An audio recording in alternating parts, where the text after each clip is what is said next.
Hello everyone, Farmers Market P5X back again today, and with a bit of a different video. Have you ever wondered why Nightmare Gateway or SOS strategy makers use certain weapons on Wonder? Today we're going to attempt to answer that question by reviewing all of Wonder's weapons up to 2.3 in P5X Global. We're going to look at them from more of a casual stance, their overall effects, and then their benefits from a meta stance at the end as well. Your choice of weapon is pretty important. It can affect things like your damage output for your DPS, how good your supports perform, and particularly important for competitive content for Nightmare Gateway or SOS, like I mentioned earlier. On the more practical side, using the right knife can also make casual content a lot easier too, so I feel like there's a lot to benefit from everyone that plays the game. What this video isn't is an objective take on what the best weapon is for Wonder or what you should invest in dupes for, things like that. It's more of an overall guide to help you make an informed decision on what knife you use and what knife you buy dupes for. Of course, I'll throw my opinion in here or there, but more than anything, this is just a video for you to help understand these weapons better, since some of their effects aren't exactly clear or can be even misleading. What we're going to be going over today is each of the 6 current 5-star Wonder knives that are available. For each weapon, I'll list the knife effects, characters that typically want this knife to be used with them, as well as good teams that these weapons synergize with as well. I also want to make distinctions between the 2 types of 5-star weapons, ones that are free and ones that cost joy medals. Typically, joy medal weapons focus around 1 character or 2. I'll make distinctions whether the weapon I'm talking about is a free one or if it costs joy medals, and I'll be getting some of my images from lufel.net, which you're more than likely familiar with if you're watching this video. I'll get into some more detail about joy medals later on in the video. The last thing I want to note before we get into it is that we'll only mention content up to version 2.3, with an exception to 1 knife that's coming up soon. As more characters release and we make more character guides, I'll try to mention their weapon in the video if they have one. So we're going to start off with the first current 5-star weapon you receive in the game, the Sennite Inferno. The Sennite Inferno is obtained as a reward from the first palace. It's technically missable since it requires 50% exploration in order to obtain, but you should run into it. When you reach 100% exploration from Palace 1, you obtain a weapon shard. When using any of the free weapons, you generally want to make sure you max them out if the only thing they're locked behind is story content or Velvet Trials. These shards give you more weapon awarenesses just like they do for character weapons, boosting stats. 2 more of the shards are in the Velvet Shop and Companion Shop, and 2 more are in the Velvet Trials. The last shard is a reward for ticket level 17 in Mementos Zone 1. For each of the free weapons, we'll be discussing their buffs at max dupe, since they all are obtainable by just standard content. They don't cost any joy medals. The Sennite Inferno increases Wonder's attack by 56%. It boosts damage by 12% for each persona of different attributes Wonder has. As another bonus, knockdown enemies have their defense decreased by 30% for 1 turn. While it might seem like this weapon has already been power crept by ones like the Machina, there are actually a few guild bosses that want Wonder to use it. Namely, bosses like Mara and Koryu that want Wonder to be the main DPS are really good for the Sennite Inferno. This is because of the boss effects that specifically make him do more damage. Outside of this use case though, there isn't a ton of meta use for this weapon. It's also hard to apply a team to it since Wonder as a DPS is so versatile. It's a good weapon for early game content where Wonder can still contend with the other characters for damage, but outside of that, that's really the main time you're going to be using it. Personally, I like using it in Mementos with Yoshitsune just to kind of see how much damage he can do. I'll show a little bit of that here. But as far as the Sennite Inferno goes, I think that's all I have to say about it. Next, we're going to move on to the All-In.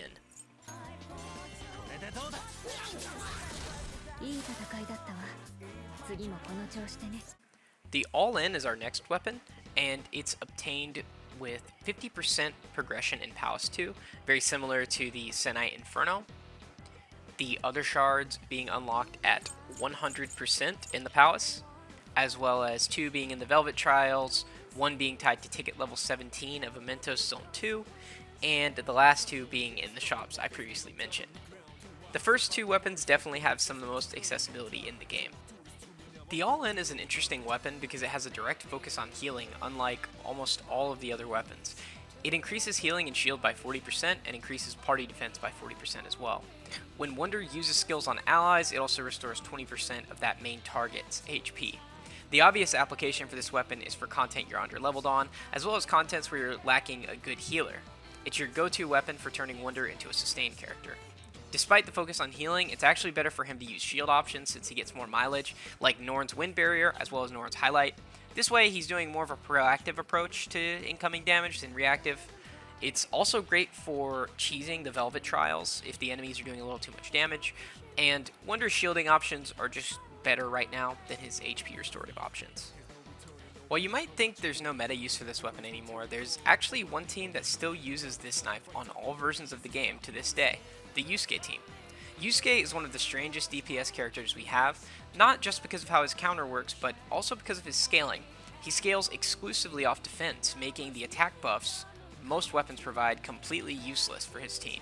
Essentially, the all-in works like a flat 30% buff to Yusuke, and helps us completely ignore damage taken as well.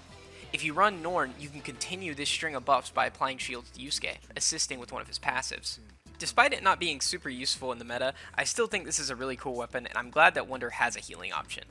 So next we're going to move on to the third Palace weapon, the Ex Machina. The Ex Machina is our newest Palace weapon, appearing in Palace 3 as a 50% reward.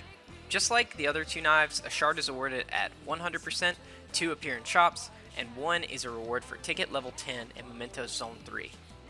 Interestingly though, the last 2 shards are a reward for the second part of Palace 3, meaning you need to explore both sides completely to dupe out this knife all the way. While that is a bit of a downside, it's absolutely worth it because the Ex Machina is our most versatile knife right now. It increases Wonder's attack by 56%, but it also increases the party's attack by a flat 240, which isn't a whole lot, but the best part of this weapon is its third effect. When you start a battle, the Ex Machina will snapshot the element of your first slotted persona and buff the damage of that attribute by up to 40% for other allies and 34% for Wonder. Something that is a little confusing though, it doesn't buff 40% across the board to other allies, it buffs other allies for a combined total of 40%, so roughly 13.6% to each ally. Still, for a free weapon that you can dupe out fairly easily, this is a great buff that doesn't require much of a setup. In patch 2.3, this is just generally a great weapon for running any content. You do have to remember to equip a persona to your first slot that matches your DPS unit's element, but once you do that, you can switch around freely. It snapshots the persona after the battle starts, so you don't need to worry about staying on that persona to get the damage out of it. As far as teams go though, this knife could be considered the standard for most teams in 2.3, especially now that we have access to the max dupe benefits. It's becoming very comparable to the R0 on a lot of the Joy Metal knives. As far as notable teams though, there's quite a few, so I've decided to make a small little ranking by how well I think this knife fits their build currently. Right now, I think for Panther, Skull, Joker, and Yui, the Ex Machina is their preferred weapon.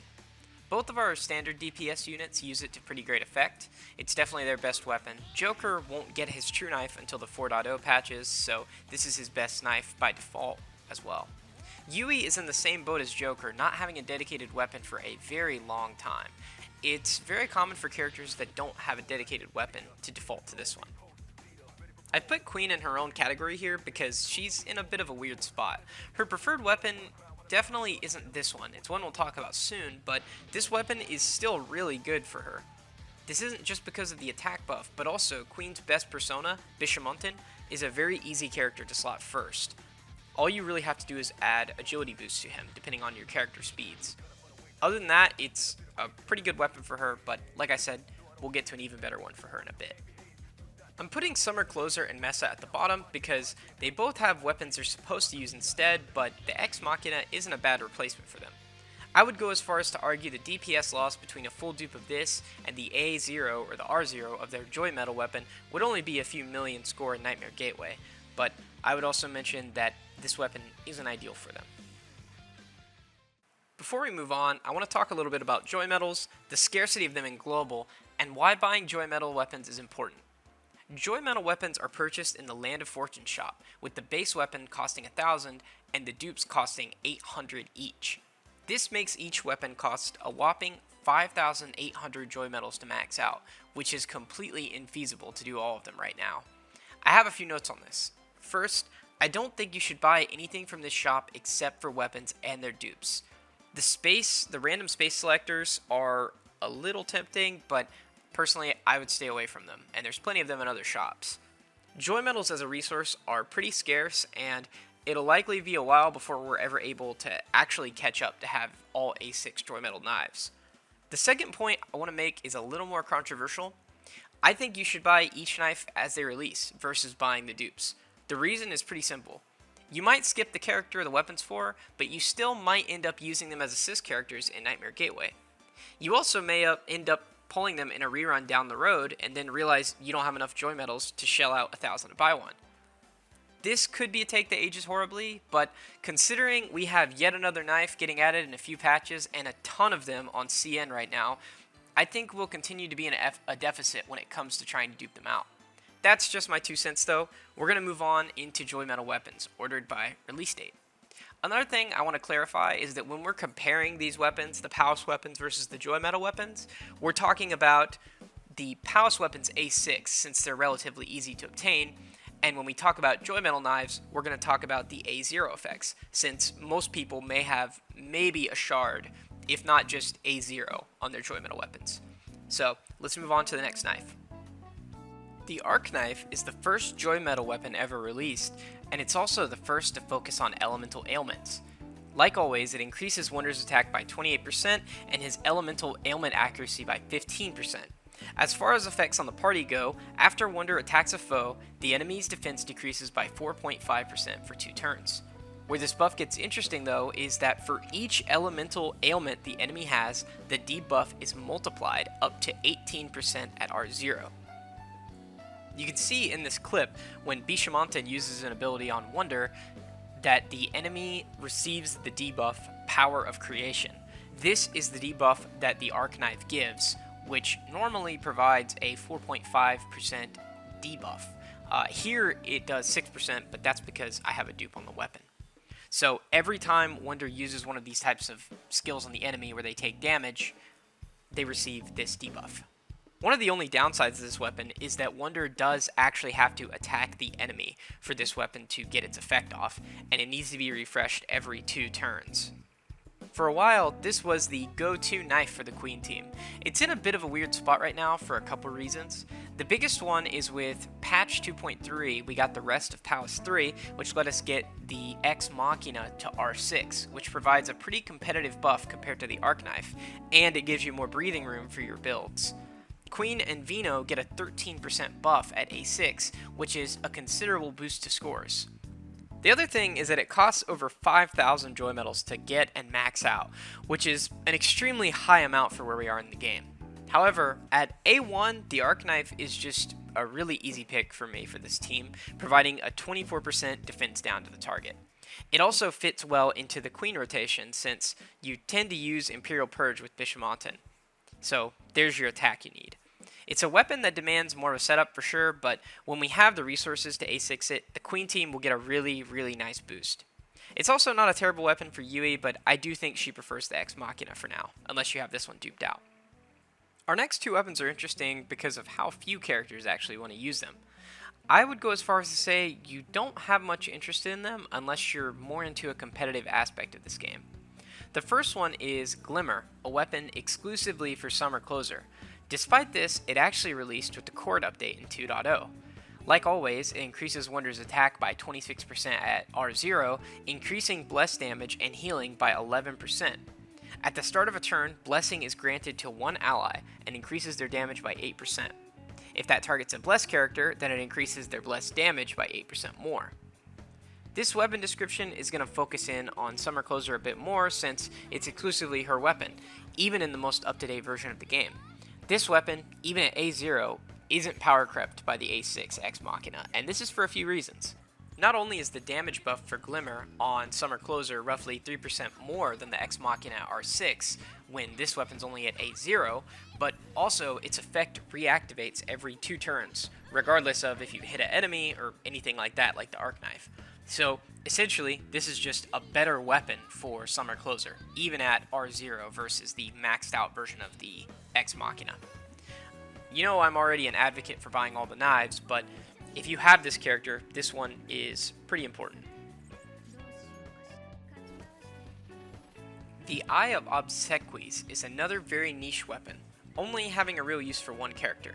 Once again, it increases Wonder's attack, but after inflicting a status ailment, it increases his attack by 12% and decreases enemy ailment resistance by 10% for 3 turns. This effect stacks twice. These stacks are also spent separately. At 2 stacks, the target's physical damage taken increases by 14% for 2 turns. It sounds a bit underwhelming, but let's check it out in action. As you'll see here, when Wonder affects this boss with Windswept, he gains the Eye of the Abyss 3-stack. And I call it a 3-stack because it hits 3 different effects. One of them decreases the enemy's ailment resistance by a total of 24%, the other decreases his defense by a total of 15%, and the last one was the extra effect I mentioned that increases his physical damage taken for 3 turns. So all in all, not too bad for just 1 status ailment inflicted. Once again, I do think this weapon pulls ahead of the A6 Ex Machina quite a bit. The limitation on Wonder having to inflict the damage in order to get the buffs is a bit annoying, but Wonder should be using Guardine to inflict Windswept for Messa's rotations because Windswept is really good, plus you get all these buffs, so I think it works pretty well. Decreasing the ailment resistance over 20% is a really nice buff too, since it pretty much guarantees that Messa's going to hit his bleed stacks every single time, so that's a bit of a hard buff to ignore. All in all, I think this weapon is definitely worth using on Messa. This is the Starry Compass, the extra knife I mentioned in the intro. I wanted to mention it because not only is it coming up soon, but it has some of the coolest mechanics of any weapon we've seen so far. Along with the standard Wonder buff, it has some other effects. At the start of a fight, you start with 10 stacks of a buff called Guidance. Each time a unit does damage to a foe, you gain 1 stack of it, but at the end of a turn, you lose 5. At different stack levels, you gain different buffs, the maximum being 15. And then at 5 stacks, all foes' defense is decreased by 11%. At 10 stacks, ailment accuracy for the whole party goes up by 9%, and at 15 stacks, psychokinesis damage is increased by 6. So, despite it being a pretty great weapon for Haru, I unfortunately do not have Haru on TW. I don't play it a whole lot on TW, so we're settling for a bunch of different spread DPS so we can get the effect proc. The buff to ailment accuracy is a nice buff alone, since Haru's attacks scale off of ailment accuracy, but the defense decrease and the psychokinesis damage on top are just crazy. Because Summer Moko also goes on her team, that's an attack buff for 2 different characters. Once again, I think this knife will be a must purchase if you're going for the Haru team, and its mechanics being centered around spread DPS characters is a nice idea since other characters can use it. As far as usability, practicality with other characters, I could see some potential. As you dupe it out for the Haru team, it'll just become better for other spread DPS as time goes on. For instance, characters like Summer Closer would see a 22% defense down with this weapon at A6, instead of the A0 Glimmer's 16% buff. But, like always, it really just depends more on what teams are your primary to buff.